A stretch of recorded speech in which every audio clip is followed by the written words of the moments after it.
성경은 가족의 이야기입니다. 패밀리 히스토리라는 거예요. 천지 창조로 시작된 창세기가 5장에 가면은 이것은 아담의 계보를 적은 책이니라 라고 기록을 하고 있습니다. 아담에서부터 노아와 그의 아들에 이르는 가족사가 거기에 자세하게 그리고 상세하게 드러나고 있습니다. 뿐만 아니라 10장에 가서는 노아의 세 아들 셈, 함, 야벳에서 나누어진 여러 족속들의 기록이 드러나고 있기도 합니다. 그리고 11장, 창세기 11장에 가면은 우리가 잘 알고 있는 사람이 나오죠. 셈의 후손이었던 아브라함에서부터 시작된 그의 가족사가 창세기를 지나 구약 전체를 흘러서 신약으로 이어집니다. 신약은 마태복음 1장에 아브라함과 다윗의 자손 예수 그리스도의 계보라라고 시작을 하고 있어요. 가히 성경은 그렇습니다. 계보, 즉 족보다라고 할 수 있을 것 같습니다. 다르게 표현하자면은 부모와 자녀의 기록이다 이 말입니다. 아버지 혹은 어머니가 누구며 아들과 딸이 누구고 쭉 나오니 말입니다. 그래서 성경에는 많은 부모와 자녀의 이야기들이 기록되어 있습니다. 물론 신앙의 본을 보이고 믿음의 유산을 물려줌으로써 자녀가 하나님을 따르고 형통하게 된 많은 이야기들이죠. 아브라함과 이삭의 이야기를 우리가 기억합니다. 하나님의 명령대로 아들을 죽여서 하나님께 제물로 드리려고 할 때 하나님께서 아브라함, 아버지의 믿음을 보시고 이삭에게도 복을 내리지 않으십니까? 아니, 아들 이삭만 아니었죠. 야곱, 요셉, 그리고 아브라함의 후손을 통해서 이루어진 하나님의 엄청난 복의 역사를 우리는 기억합니다. 아니, 아버지와 아들만이 아니죠. 고부 간의 관계도 있습니다. 며느리를 아꼈던 나오미와 시어머니를 떠나지 않은 룻의 이야기. 기도로 아들을 얻고 감사로 하나님께 드렸던 한나와 사무엘의 이야기도 기억이 납니다. 그런데 여러분, 그 중에 가장 슬프면서도 감동적인 이야기가 사무엘 하 21장에 기록이 되어 있어요. 잘 알려지지 않은 이야기인데요. 다윗의 통치 기간 중에 3년이나 심한 가뭄이 들게 되었습니다. 너무나도 힘들고 어려워서 하나님께 아뢰더니만 하나님께서 그 원인이 어디 있느냐, 다름이 아니라 사울과 다윗의 전 왕이었죠. 사울과 그 집안 사람들의 범죄 때문이다라고 알려주셨습니다. 사울 왕과 그 집안 사람이 기브온 사람들과 함께 평화 조약을 맺었는데 그 조약을 깨고 사울이 기브온의 많은 사람들을 죽였던 겁니다. 하나님은 그 행위를 죄악이다라고 취급하셨고 기브온 사람들의 원통한 부르짖음에 응답하셔서 이스라엘을 징계하신 것이지요. 그러자 그 말을 들은 다윗이 기브온 사람들을 불러서 어떻게 하면 너희의 원한을 풀어줄 수 있느냐 물었습니다. 기브온 사람들이 돈이나 다른 것으로 해결할 수 있는 문제가 아니라 우리가 원하는 것은 이겁니다 라고 했는데 다름이 아니라 사울 집안의 남자 7을 우리에게 내어줘서 우리가 죽이게 해달라라고 했던 거예요. 다윗은 하나님의 이름으로 맹세한 요나단의 아들 므비보셋을 제외하고 사울 집안에서 7명의 남자를 그렇게 넘겨줬습니다. 그리고 그들은 기브온에 의해서 죽임을 당하게 되었고요. 그런데 여러분, 이렇게 7명, 사울 집안의 7명의 남자를 죽였음에도 불구하고 가뭄이 해결되었을까요? 그렇지 않았습니다. 여전히 비가 내리지 않는 거예요. 죄의 대가로 사울 집안 남자들이 죽었음에도 불구하고 문제가 해결되지 않았는데 놀라운 일이 벌어집니다. 사울의 첩이었던 리스바라는 여인이 이 일로 인해서 아들 2을 잃게 되었어요. 그 슬픔이 얼마나 컸겠습니까? 어머니 앞서서 두 아들이 죽임을 당한 겁니다. 그뿐이 아니라 당시에는 이들의 시체도 바로 장사할 수가 없었어요. 고대 근동사회에서는 범죄로 처형된 사람들의 경우 새들과 들짐승들이 그 시신을 훼손하도록 그냥 들판에다가 버려두는 것이 그것이 형벌의 한 모습입니다. 그랬기 때문에 리스바의 두 아들도 광야에 버려지게 되었는데 놀라운 것은 그때부터 이 어머니 리스바가 굵은 삼배를 가져다가 바위에 깔고 추수가 시작된 때부터 6개월이라는 시간 동안 아들의 시신 곁에서 낮에는 독수리가 내리지 못하게 하고 밤에는 들짐승들이 달려들지 못하도록 지켰던 거예요. 하루 이틀이 아닙니다. 6개월 동안. 사람들이 손가락질합니다. 여러 사람들이 당연히 저들이 죽었다라고 이야기하고 있어요. 그러나 전혀 개의치 않습니다. 리스바는 밤낮으로 그 자리를 지키면서 아들 곁에 자리를 잡았던 겁니다. 그 어머니의 마음을 여러분들 이해하십니까? 그런 이야기가 있죠. 여자는 약하지만 어머니는 강하다고 말입니다. 리스바에게 그런 어머니의 모습을 보는 거예요. 이 소식을 들은 다윗이 마침내 이 7사람들의 시신을 거두어다가 장례를 치러줍니다. 그런데 여러분, 그때 이스라엘에 비가 내리기 시작해요. 두 아들을 잃은 아름다운 그 어머니의 행위로 인해서 수치와 저주가 멈췄던 겁니다. 사람들이 죽어서 하나님께서 그 원한을 풀어주신 것이 아니라 어머니의 사랑으로 말미암아서 하나님도 그 마음을 움직이셨던 것이지요. 이 어머니의 사랑을 통해서 우리는 하나님의 사랑을 또한 보게 됩니다. 성경에 그렇게도 많이 부모와 자녀의 이야기가 나오는 것, 저는 다른 이유가 아니라고 생각을 해요. 하나님이 그 관계를 통해서 하나님의 사랑, 그 하나님의 마음을 우리에게 알려주시는 거예요. 바벨론에게 포로로 잡혀간 유다 백성들, 하나님께서 자신들을 잊어버리고 버리셨다고 생각을 했습니다. 그도 그럴 것이 하나님이 너희와 함께하겠다라고 말씀하셨음에도 불구하고 나라가 망한 거 아닙니까? 성전이 무너졌습니다. 하나님께서 우리를 버리셨구나. 그들도 하나님을 포기하는데 하나님이 이사야를 통해서 뭐라고 말씀하는지 아십니까? 이사야 49장 말씀해 보니까 여인이 어찌 그 젖먹는 자식을 잊겠으며 자기 태에서 난 아들을 긍휼히 여기지 않겠느냐. 그들은 혹시 잊을지라도 나는 너를 잊지 아니할 것이라 라고 하셨습니다. 어머니 되신 여러분, 여러분들의 자식을 잊으실 수 있습니까? 배 아파서 낳은 아들인데, 딸인데 어떻게 잊을 수 있겠어요? 부모와 자녀의 관계는 절대로 끊어질 수 없습니다. 그런데 여러분, 이사야는 뭐라 그러느냐? 혹시라도, 그럼에도 불구하고 어머니가 자식을 잊을 가능성이 조금이라도 있을 수 있지만 하나님이 우리를 잊으실 가능성은 전혀 없다고 말씀을 하시는 거예요.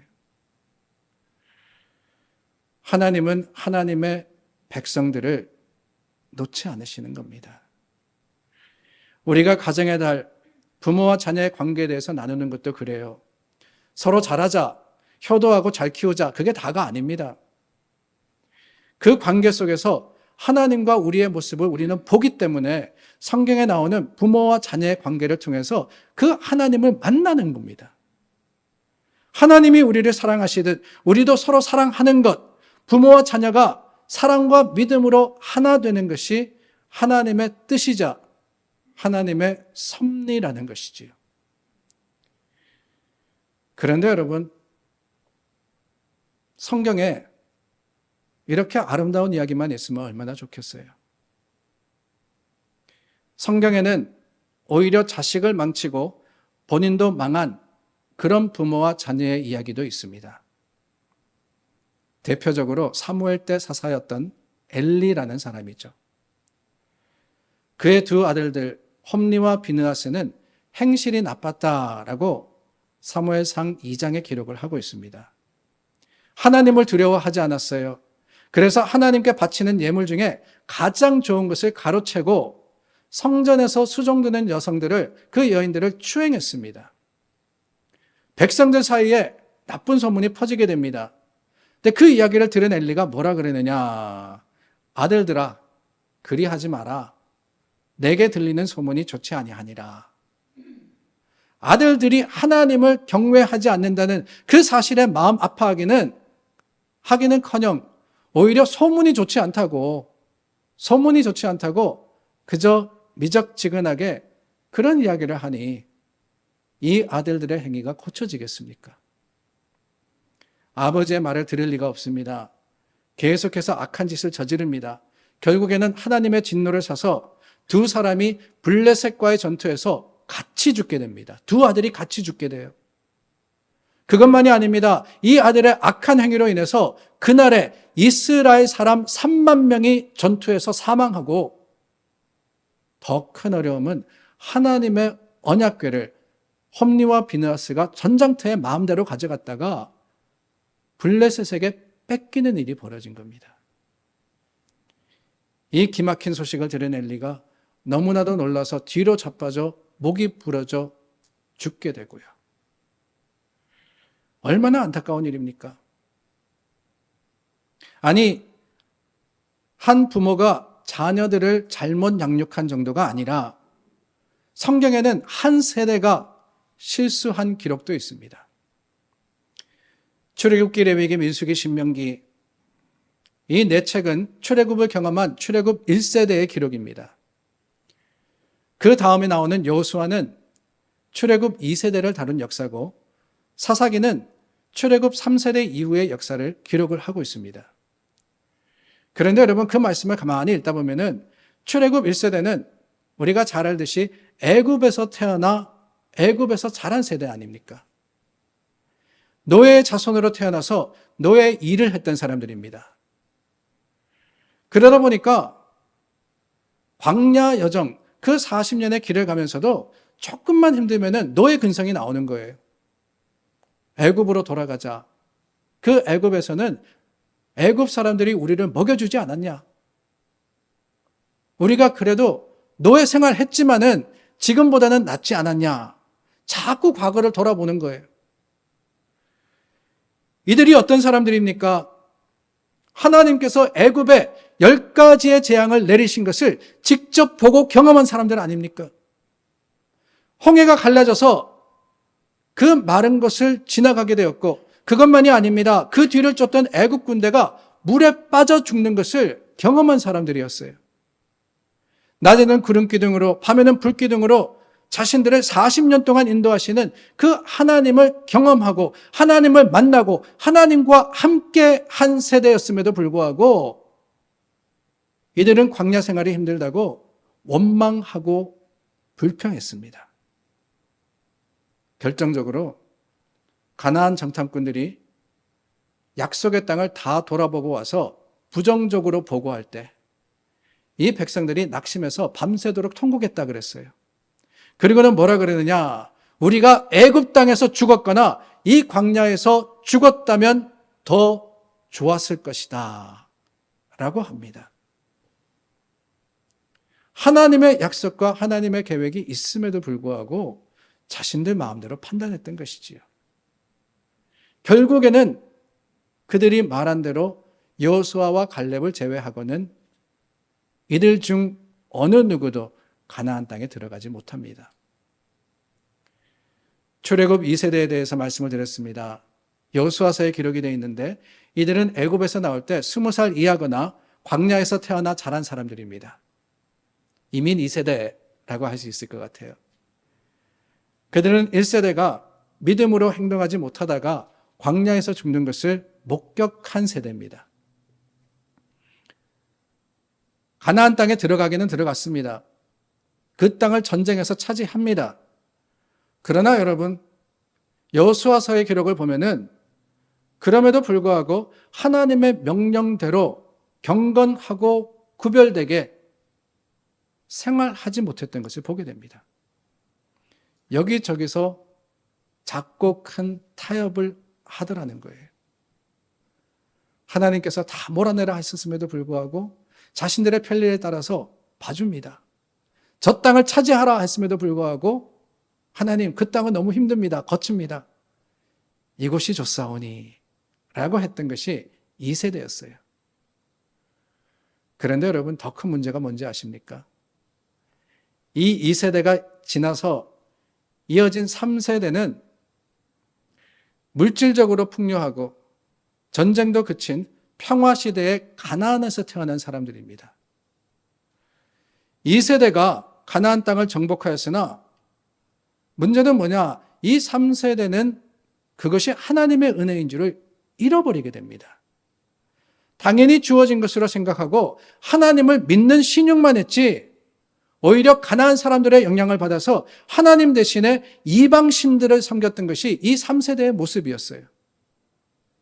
그래서 하나님께서 뭐라 그러시느냐? 민수기에 보면은 가슴 아픈 기록이 나옵니다. 민수기 2장 10절 말씀입니다. 이들은 여호와를 알지 못한 세대요. 여호와께서 행하신 일을 알지 못한 세대이다 라고 말입니다. 여호와를 알지 못했다라고 했어요. 하나님을 알지 못하니 하나님을 제대로 믿고 섬길 수가 없었습니다. 근데 이들이 누구였다고요? 출애굽 3세대였다는 거예요. 불과 한두 세대가 지나서 이스라엘 하나님의 백성들의 후손이 하나님을 알지도 못했다. 얼마나 안타까운 일이 벌어진 겁니까? 오늘날 미국에 사는 우리 한인들, 우리는 이민 몇 세대입니까? 이민 1세대에 해당되시는 분들도 계실 거고 2세대에 가까우신 분들도 계실 것 같습니다. 아마 대부분은 1세대겠지만은 제가 이렇게 둘러보니까 1.5세대, 2세대 분들도 꽤 많으신 것 같아요. 그렇다면 여러분, 우리 이민 2세대를 출애굽의 세대와 비교해 본다면은 우리는 과연 어디에 와 있다라고 할 수 있을까요?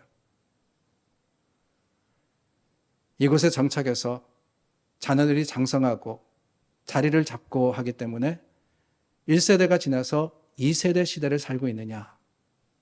아니면은 2세대가 왕성해지고 이제 3세대로 흘러가는 그럴 때를 살고 있느냐? 아니, 출애굽 세대와 비교한다면은 어느 세대가 가장 좋은 세대라고 여러분들은 생각하십니까? 그나마 가나안을 차지하고 하나님의 약속을 이룬 2세대가 제일 좋지 않느냐? 물론 그들은 그 땅을 전쟁에서 차지합니다. 정착했습니다. 인정받았습니다. 그런데 여러분, 저는 그 출애굽 2세대가 가장 문제가 많은 세대였다고 생각을 해요. 바로 다음 세대가 하나님을 알지 못하는 세대라고 불려졌습니다. 그 원인과 그 이유가 어디에 있느냐? 저는 그 책임이 2세대에 있다고 생각을 해요. 가장 안타까운 세대라는 거예요.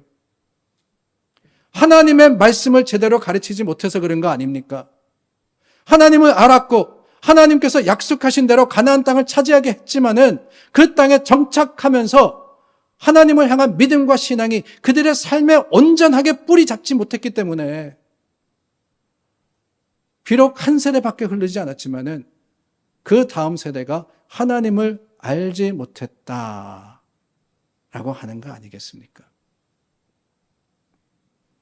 어떻게 생각하면 이해가 됩니다. 이민생활 40년, 50년 정말 눈코 뜰 새 없이 새벽부터 밤늦게까지 열심히 일해서 이제 살만하게 됐습니다. 아이들 교육을 위해서 최선을 다해서 수고하셨죠. 그래서 우리 2세대 아이들, 2세대 자녀들 얼마나 큰 성공을 거두고 있습니까? 자신들의 처한 상황에서 누구보다도 뛰어나게 공부도 잘하고 좋은 직장 얻고 이름을 내고 있습니다. 이만하면 성공한 거죠.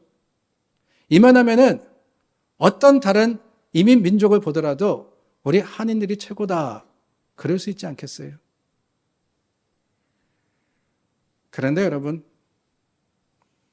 이제 살만해져서 어느 정도 자리 잡고 안정되다 보니까 자녀들의 신앙에 관심을 가지게 되는데 어떻습니까, 여러분? 우리들의 자녀들은 이미 장성하여서 부모의 곁을 떠났잖아요. 부모가 아무리 열심히 많은 것을 이룬다 할지라도 자녀에게 하나님을 믿는 신앙을 제대로 전하지 못할 때 자녀들은 그저 세상에서 본 대로, 세상에서 경험한 대로 행동하고 살아가게 되어 있습니다. 열심히 일해서 우리 자녀들에게 집 하나씩 해주고 아이들 교육 잘 시켜서 성공하게 했는데 여러분들의 자녀가 그거 기억하면서 우리 아빠, 우리 엄마 정말 나를 사랑하셨는데 정말 감사한데 그럴 것 같습니까? 아니에요. 자녀들의 마음에 가장 깊이 남는 부모님의 모습, 그 부모님의 사랑은 믿음을 통해서 보여지게 되어 있는 거예요. 그래서 우리가 찬송하지 않았습니까? 어머니의 무릎에 앉아서 들었던 그 말씀이 자녀들의 삶에는 평생토록 기억에 남는 사랑의 증거이자 감사의 제목이지 우리 부모님 나한테 집 하나 해줬다. 그것도 비싼 동네에 사줬다. 아니에요. 가나안에서 태어나서 그 가나안에서 자랐던 출애굽 3세대가 하나님을 잃어버렸을 때 그들은 결국 사사기가 뭐라고 합니까? 각자 소견에 오른 대로 지 마음대로 살았다는 거예요. 지 마음대로. 바르게 살지 못했습니다. 하나님을 알지 못했기 때문에. 그 안타까운 일을 누구를 탓하겠어요? 우리가 마음은 원이었지만 시간이 없었기 때문에 신앙교육 제대로 못 시켰다. 그렇게 핑계하겠습니까? 그래도 이국 땅에서 좋은 학교 졸업하고 괜찮은 직장 가졌다고 내 할 일은 다 했다고 자족하겠습니까? 오늘날 세태가 3000년 전 이스라엘의 세태와 별다르지 않습니다. 사람들은 자기 소견에 좋은 대로 행하면서 성경적인 가치관보다는 세상의 가치관을 따라 살아가고 있어요. 아니, 신앙인들조차도 믿는다고 하면서도 알게 모르게 세상 사람들의 탐욕스러운 삶의 모습을 닮아가려고 그게 더 좋아 보인다고 생각하면서 오늘도 말씀이 아닌 세상의 논리를 가지고 살아가고 있습니다. 이런 혼돈의 시대에 하나님 보시기에 좋은 믿음의 본을 보이는 책임이 어디 있느냐? 그게 바로 우리 부모에게 있다는 거예요. 믿는 부모에게 자녀는 소유가 아닙니다. 내 권리도 아니고 권위도 아닙니다. 하나님이 주신 선물이며 하나님께 속한 귀한 생명이기 때문에 책임인 거예요, 책임. 내 마음대로가 아니라 하나님 뜻대로. 그런데 그럼에도 불구하고 우리는 종종 하나님께로부터 위탁받은 그 자녀를 돌보는 청지기의 역할을 잊어버릴 때가 너무나도 많습니다. 내 뜻대로 되기를 바라고, 지난주에도 말씀드렸죠. 내가 하지 못했기 때문에 내 아들은 해야 되는 거야. 조건 없는 사랑을 베푸는 대신에 그 사랑을 볼모로써 자녀들에게 많은 것을 요구하고 삐뚤어진 사랑의 모습으로서 자녀가 오히려 힘들어하도록 강요하는 것이 우리의 모습은 아닙니까? 선한 청지기에게는 책임만 있지 권리는 없습니다. 우리는 부모라는 이름의 청지기입니다. 하나님께 자녀를 사명받았기 때문에 그 자녀를 위해서 양육하는 책임만 우리에게 있는 거예요. 그래서 에베소서 6장 4절 말씀은 이렇게 말씀하지 않습니까? 아비들아 너희 자녀를 노엽게 하지 말고 오직 주의 교훈과 훈계로 양육하라 라고 말입니다. 아비들아 그랬으니까 아버지들만 들으면 된다. 아니에요. 헬라어의 파테레스라는 단어는 아버지를 뜻하지만 또한 부모라는 의미도 포함을 하고 있습니다. 그러니까 부모들에게 교훈하시는데 뭐라 그러느냐? 노엽게 하지 마라 그랬습니다. 자녀를 노엽게 하지 마라라는 이 말은 짜증나게 하지 말라는 거예요. 아이들이 가장 짜증낼 때가 언젠가 가만히 생각해 보니까 다름이 아니라 잔소리할 때 아닌가 하는 생각이 들어요. 부모가 잔소리하는 것, 자녀에게 잔소리하지 마라라는 이 바울의 교훈과 비추어 볼 때 저도 부끄럽고 여러분들도 부끄럽지 않으실까 하는 생각이 듭니다. 좋은 이야기도 3번 이상 하면은 잔소리라 그러잖아요. 근데 우리는 몇 번 하느냐? 3번만 하면은 양반이죠. 10번, 20번. 아니, 대부분 그렇게 말씀하시잖아요. 들을 때까지 해야 된다고. 들을 때까지 해야 된다고. 잔소리가 되면은 그렇습니다. 격려하고 돕는 게 아니에요. 낙심하고 실망하게 됩니다. 그렇기 때문에 바울은 이 말씀을 통해서 부모의 권리나 권위가 아니라 책임을 더 강조하고 계시는 거예요. 잔소리하는 게 우리 부모가 맡은 책임이 아니라는 거죠. 솔직히 여러분, 우리 자녀들 우리들보다 훨씬 잘하고 있습니다. 생각해 보세요. 여러분들이 여러분들의 자녀의 나이였을 때, 장성한 자녀들 30대, 40대, 아니 아직까지 학교에 있는 자녀들 20대, 그때 여러분들의 모습이 어땠는지 한번 기억해 보세요. 우리 아이들은 우리가 그때보다 훨씬 더 잘하고 훨씬 더 성숙하고 지혜롭게 행하고 있습니다. 믿고 맡기면 되는 거예요. 잔소리는 더 잘되라고 충고하는 것이다 생각하지만 그게 아닙니다. 사실은 내 마음에 들지 않는다고 내 방법대로라고 하라는 고집이고 요즘 표현으로 하자면은 꼰대며 라떼입니다. 우리 부모가 할 일은 그게 아니에요. 격려하고 신뢰하며 믿음으로 응원하고 말씀을 전하는 것, 그게 다인 것이지요. 부모라는 이름의 청지기가 할 일은 그렇습니다. 우리 부모는 맡은 자들입니다. 하나님께로부터 맡은 책임을 다할 때, 그때 하나님께서 가족이라는 관계를 통해서 하나님의 사랑을 온전하게 보여주시는 거예요. 아니, 지난주도 그렇고 이번 주도 그렇고 부모의 책임에만 대해서 설교하니까 그러면은 부모들이 우리한테 효도하는 거는 어떻게 하라는 건가 생각하실는지 모르겠습니다. 그런데 여러분, 우리가 말씀으로 잘 키우지 않으면 아이들 당연히 부모를 공경하지 않습니다. 부모에게 효도하지 못합니다. 그러니 무엇부터 시작이에요?